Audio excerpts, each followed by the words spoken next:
तो एक विपरीत मैं बात बताता हूं कि आज से 15 साल पहले इसी तरह अमेरिका का एक विमान अपहरण हुआ था। 15 जून 1985 को अमेरिका का एक विमान अपहरण हुआ था। अमेरिका की एक एयरलाइंस है, उसका नाम है TWA, Trans World Airlines. America में 2 एयरलाइंस हैं, एक अमेरिकन एयरलाइंस है और एक TWA है, दोनों महत्वपूर्ण हैं।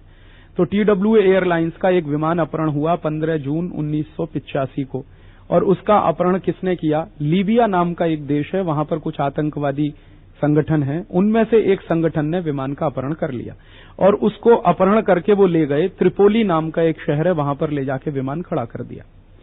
फिर क्या हुआ? जैसे ही अमेरिका का विमान अपहरण हुआ तो विमान अपहरण होने के 12 घंटे के अंदर सिक्योरिटी काउंसिल की मीटिंग हो गई। भारत का विमान अपहरण हुआ तो अमेरिका ने सिक्योरिटी काउंसिल की मीटिंग नहीं होने दी, लेकिन जब अमेरिका का विमान अपहरण हुआ 1985 में, तो विमान अपहरण होने के मात्र 12 घंटे में सिक्योरिटी काउंसिल की मीटिंग हुई। उसमें प्रस्ताव पारित हुआ और प्रस्ताव में यह कहा गया कि यूनाइटेड नेशन की फौज जाएगी, आर्मी जाएगी त्रिपोली, और त्रिपोली जो आता है वो लीबिया देश में आता। तो लीबिया देश के राष्ट्रपति को यूनाइटेड नेशन की आर्मी की तरफ से एक पत्रक दिया जाएगा, एक निवेदन दिया जाएगा, जिसमें यह कहा जाएगा कि 24 घंटे के अंदर अमेरिका के सारे यात्रियों को छुड़ाकर वापस अमेरिका भिजवा दें, नहीं तो यूनाइटेड नेशन की आर्मी लीबिया पर इतने बम गिराएगी कि पूरा लीबिया तबाह हो जाएगा। यह प्रस्ताव पारित हुआ सिक्योरिटी काउंसिल, और विमान अपहरण होने के 24 घंटे के अंदर यह प्रस्ताव पारित होकर लीबिया के राष्ट्रपति कर्नल गद्दाफी के हाथ में पहुंच गया। और कर्नल गद्दाफी ने जैसे ही वो निवेदन पढ़ा तो उसके हाथ पैर फूल गए, क्योंकि यूनाइटेड नेशन की आर्मी अगर बमबारी करना शुरू कर दे, लीबिया बहुत छोटा सा देश है, 10-12 घंटे में पूरा देश तबाह हो सकता है। तो तुरंत गद्दाफी ने क्या किया कि जो आतंकवादी थे उनसे बातचीत करना शुरू किया और सब आतंकवादियों को बिना कोई समझौता किए हुए सारे नागरिकों को छोड़ने के लिए मजबूर कर दिया, और अमेरिका के सारे नागरिक सुरक्षित अमेरिका में वापस पहुंच गए।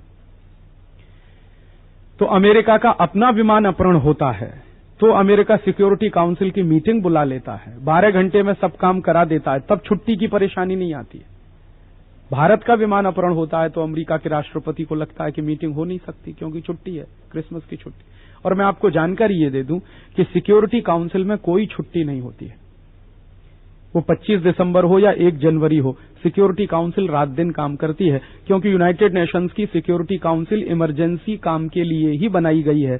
24 घंटे उसके प्रतिनिधि एक ही कैंपस में रहते हैं, उनकी मीटिंग बुलाने में 12 घंटे से ज्यादा का नोटिस देने की भी जरूरत नहीं पड़ती, क्योंकि न्यूयॉर्क में एक ही कैंपस में सब लोग रहते हैं, तुरंत मीटिंग होती है उनकी।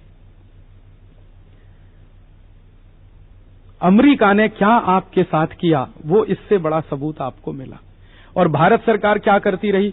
8 दिन तक भारत सरकार यही इंतजार करती रही कि शायद अमेरिका भारत की कुछ मदद करेगा, शायद अमेरिका भारत की कुछ मदद करेगा, लेकिन अमेरिका ने आपकी मदद नहीं की, पाकिस्तान की मदद की। कारगिल युद्ध में भी ऐसे ही हुआ कि अमेरिका ने पाकिस्तान की मदद की। तो मेरे मन में अब ये बात बहुत स्पष्ट होने लगी है कि पाकिस्तान तो अपना दुश्मन है ही, अमेरिका उससे बड़ा हमारा दुश्मन है, क्योंकि पाकिस्तान जैसे दुश्मन को पैदा करने का काम अमेरिका करता है।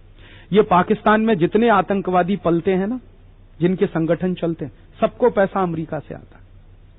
नंबर 1 की फंडिंग आतंकवादी संगठनों को अमेरिका से होती है, और दूसरे नंबर की फंडिंग इन सब आतंकवादी संगठनों को ग्रेट ब्रिटेन से होती है, इंग्लैंड से होती है। इंग्लैंड का पैसा वहां जाता है, अमेरिका का पैसा वहां जाता है। और मुझे तकलीफ क्या होती है कि जो अमेरिका हमारा परम दुश्मन है, जो यूरोप के देश हमारे परम दुश्मन हैं, उनसे दोस्ती करने की कोशिश हमारे नेता हमेशा करते रहते, और उसी में देश का नुकसान होता रहता। और आप जानते हैं हो क्या रहा है? पाकिस्तान तो अपना दुश्मन है, अमेरिका उससे भी बड़ा दुश्मन है, और हम हिंदुस्तान के लोग अमेरिका की रात दिन मदद करने में लगे रहते हैं।